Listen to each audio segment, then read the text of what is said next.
These issues are so important because they're about putting things on the record. And I do think that's what journalism is all about.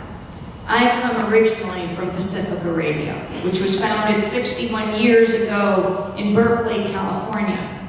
Founded by a World War II war resistor who came out of the detention camps and said, there's got to be a media outlet that's not run by corporations that profit from war, but run by journalists and artists. And that's how Pacifica was born. The first Pacifica station, KPFA, was born in 1949. The second, KPFK in Los Angeles, in 1959. The third, my station in New York, WBAI, in 1960. Washington Station in the capital, 1977. The fourth of the 5 Pacifica stations went on the air in Houston, Texas, 40 years ago in 1970. That station is the only radio station in the country to have been blown up.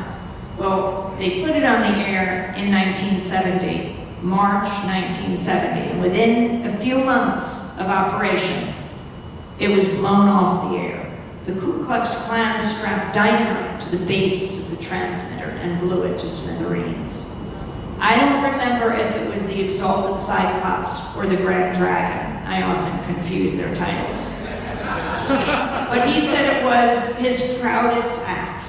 I think because he understood how dangerous Pacifica is, or all independent media can be, because it allows people to speak for themselves. And when you hear someone speaking from their own experience, whether it is a Palestinian child, an Israeli mother, an Iraqi aunt, an uncle from Afghanistan, that breaks down barriers. It breaks down stereotypes, challenges caricatures that fuel the hate groups. We need a media in this country that builds bridges between communities, doesn't advocate the bombing of bridges. That's why Pacifica was so important. Important in the 50s and 60s to be a voice, to provide a forum for the voice of Paul Robeson, the great singer, scholar, actor, activist, who is whitelisted from almost every public space in this country but a few black churches. He could be heard over the airwaves of Pacifica Radio. Or Rosa Parks, just after she launched the Montgomery by a busboy, interviewed on Pacifica Radio. All of these voices so important, and it shouldn't be so amazing to be able to hear them. But even today, though we have hundreds of channels, what matters is who owns them, and there are only a few media moguls who own all of these channels. The group FAIR, Fairness and Accuracy in Reporting, did a study of the lead-up to the Iraq War. The 2 weeks around Colin Powell, then Secretary of State, giving his push for war at the UN on February 5th, 2003. And FAIR looked at the 4 major nightly newscasts in that 2-week period, about 5 weeks before the invasion. They looked at the NBC Nightly News, ABC World News Tonight, CBS Evening News, and the PBS NewsHour with Jim Lehrer. 4 major nightly newscasts, 2 weeks, did 393 interviews around war. Guess how many were with anti-war leaders? Too few, you say two. 0. 0, you're underestimating. 3. 3 of almost 400. 3 of almost 400. When half the population was opposed to the invasion of Iraq. That is no longer a mainstream media. That is an extreme media beating the drums for war.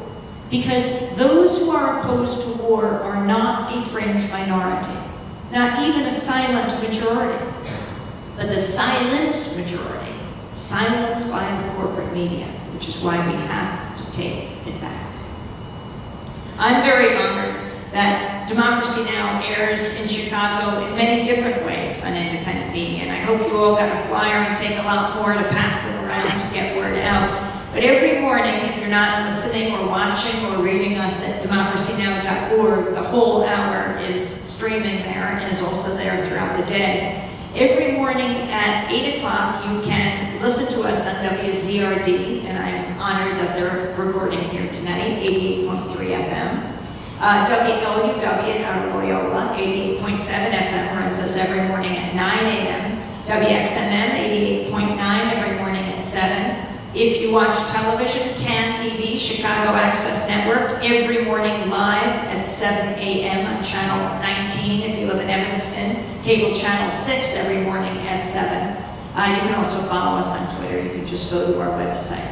But I say this because, well, you know, if I came from a network, I wouldn't have to lay out every single independent media outlet that runs us, because it's one across the country. But this is the power of independent media, too, is that it's decentralized and it's run by the community or local college.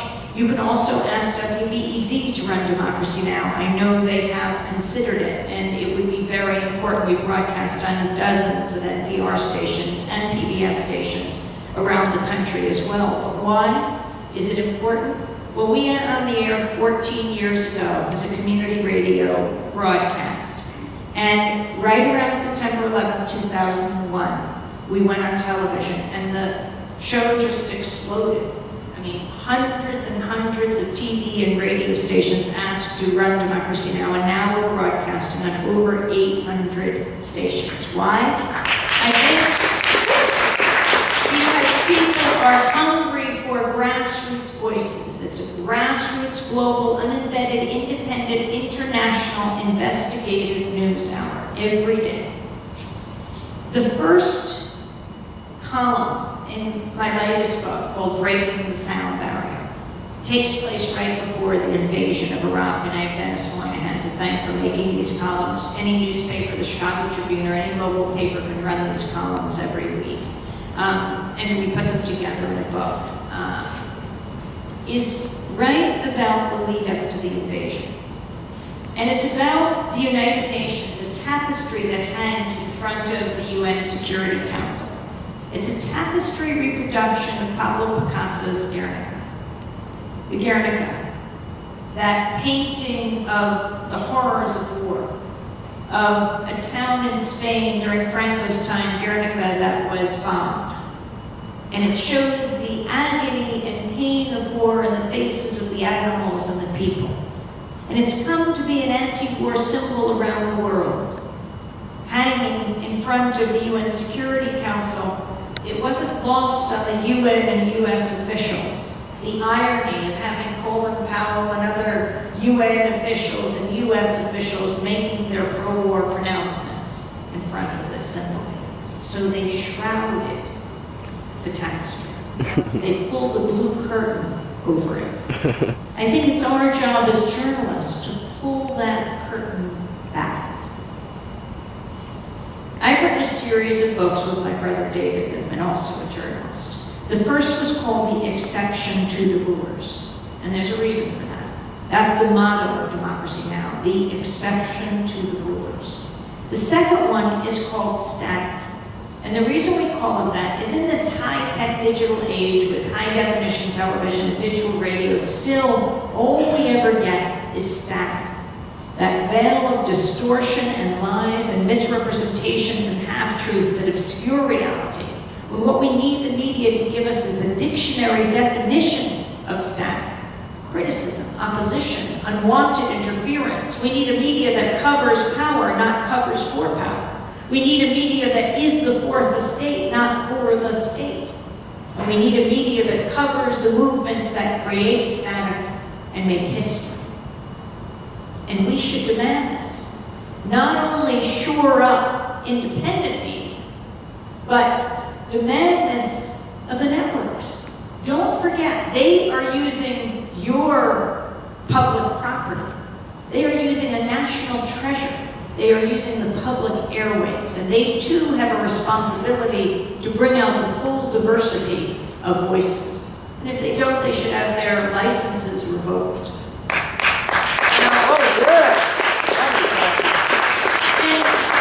it really matters, especially in a time of war.